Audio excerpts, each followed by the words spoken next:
Assalamualaikum warahmatullahi wabarakatuh. Selamat siang anak-anak. Berjumpa lagi dengan Bu Ulfi dalam mata pelajaran Prakarya kelas 7 semester 2. Sebelum kita mulai, baiknya kita berdoa terlebih dahulu. Berdoa dimulai. Berdoa selesai. Baik. Pada kesempatan kali ini, Ulfi akan menjelaskan lanjutan dari materi kemarin, yaitu tentang kerajinan serat. Untuk kali ini kita akan membahas tentang pengolahan bahan serat menjadi kerajinan. Apa sih itu?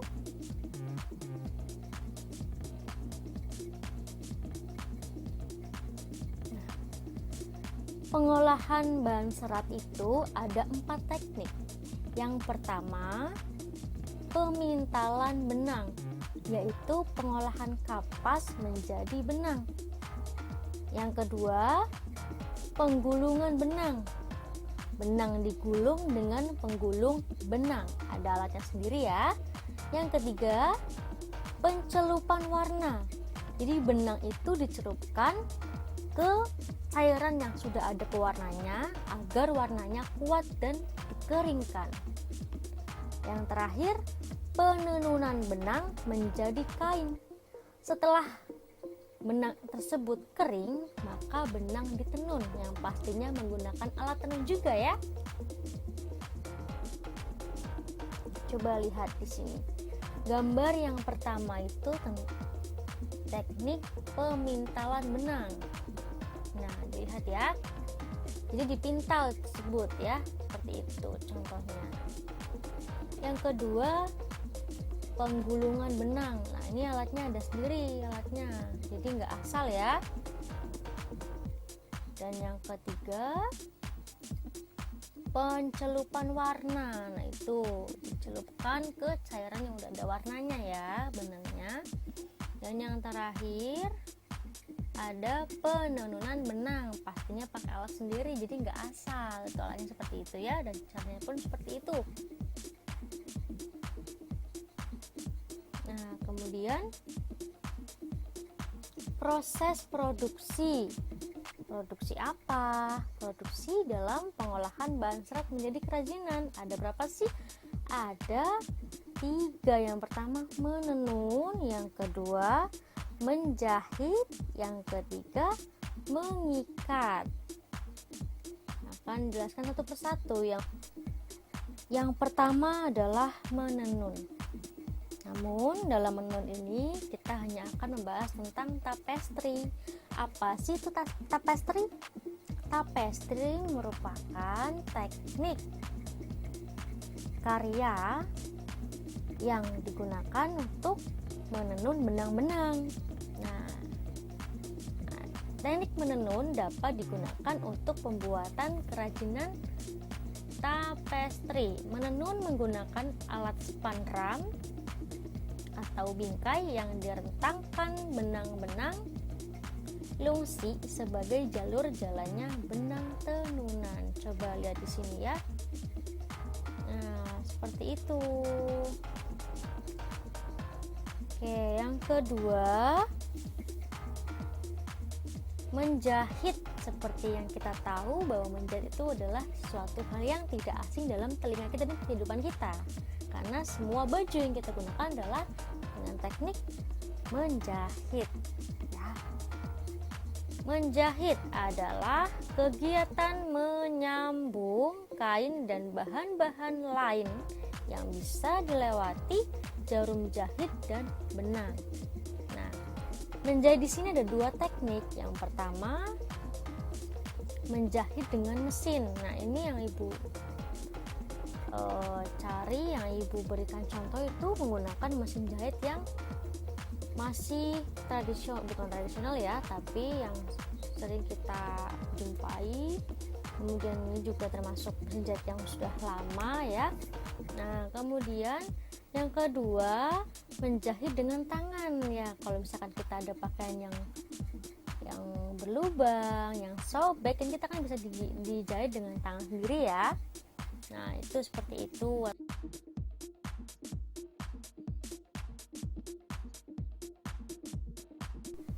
Yang ketiga adalah mengikat. Kita juga nggak asing ya atas kata mengikat. Apa itu mengikat? Mengikat adalah teknik menyatukan dua benang atau lebih membentuk ikatan yang diinginkan. Ada dua teknik loh, ada dua macam ya. Yang pertama mengikat untuk makrame dan yang kedua mengikat untuk produk tidi. Nah, coba dilihat. Ini makrame, jadi sebuah hiasan ya, atau bukan hiasan juga, tapi ini sebuah teknik untuk seperti namanya makrame dan bisa dihasilkan seperti tas rajut, kemudian seperti dinding. Nah, itu menggunakan teknik makrame ya. Produk makrame. Dan yang kedua teknik tidi. Nah, tidi ya yang kita juga telah melewati tren atau sebuah karya tidi yang akhir-akhir ini kita lihat dimanapun di media sosial. Nah, menggunakan teknik seperti itu, diikat, kemudian diberikan warna dan akan menghasilkan suatu warna yang sangat abstrak ya gitu ya. Tekniknya warnanya sangat unik gitu. Kemudian ini proses penciptaan produk. Perhatikan yang pertama, kalau kita akan menciptakan sebuah produk, sebuah karya, nah yang pertama itu kita harus menentukan bahan dan jenis kerajinan. Kita harus menentukan dulu bahan apa yang akan kita buat, apakah bahan dari serat alam, dari tumbuhan atau dari hewan ya, atau dari tekstil. Nah, yang kedua penggalian ide. Setelah kita udah menemukan bahan dan jenisnya yang kita akan buat itu apa, kemudian kita akan menggali ide. Apa sih yang akan kita buat dengan adanya bahan ini, dengan jenis ini, kita akan buat apa sih? Seperti itu ya. Kemudian buat beberapa sketsa karya. Jangan lupa setelah kita mempunyai ide, misalkan kita akan membuat sebuah topi ya, atau membuat sebuah makrame, itu kemudian kita harus mendesainnya. Sketsanya mau dibikin seperti apa bentuknya, seperti itu. Kemudian kita tentukan sebuah karya yang terbaik dari beberapa sketsa itu. Kemudian kita tentukan yang baik itu mana, yang bagus itu mana, maka kita baru pilih. Dan kemudian langkah yang kelima, kumpulkan bahan dan alat. Setelah kita udah tahu apa yang akan kita buat itu, kita harus mengumpulkan bahan dan alatnya. Kira-kira apa sih yang kita butuhkan, bahan-bahannya apa saja yang digunakan, misalkan benang ya, misalkan lagi kertas, kemudian benang dan lainnya, atau dari serat kelapa ya, dari serat pohon anggrek seperti itu. Terus kemudian kita tentukan alatnya, yaitu dari gunting kah ya, dari pisau, dari jarum seperti itu lah. Kemudian yang keenam adalah pembuatan karya kerajinan. Kita dibuatlah karya itu dengan sepenuh tenaga, dengan ide-ide yang udah kita punya. Kemudian setelah sudah jadi karya tersebut, kita evaluasi apa sih yang kurang dari ini, apa sih yang kira-kiranya kurang menarik. Nah itu kemudian setelah evaluasi baru kita revisi. Setelah kita evaluasi pastinya jangan lupa direvisi ya, yaitu dibenarkan yang salah-salah atau yang kurang menarik atau yang membuat mengganjal ya, seperti itu. Itulah merupakan proses penciptaan produk. Nah ini ada contohnya dari tas ya. Nah itu tasnya cantik sekali.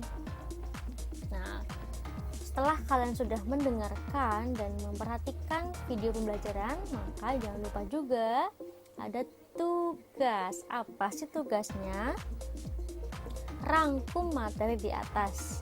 Carilah contoh teknik pembuatan kerajinan dari bahan serat alam, sertai bahan, alat, cara pembuatan.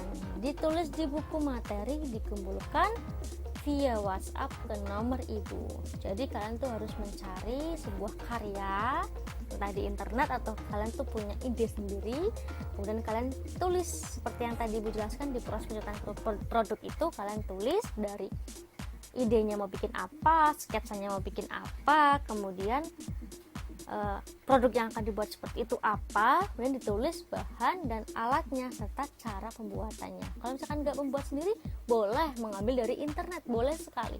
Yang penting kalian udah ada bayangan mau bikin apa, seperti itu ya. Baik, terima kasih. Sekian dari Ibu. Semoga ilmunya bermanfaat. Tetap menjaga kesehatan ya, jangan lupa juga untuk tetap mematuhi protokol kesehatan ya. Terima kasih. Mohon maaf jika banyak salah kata atau salah penampilan. Mohon maaf sebesar-besarnya. Terima kasih. Wassalamualaikum warahmatullahi wabarakatuh.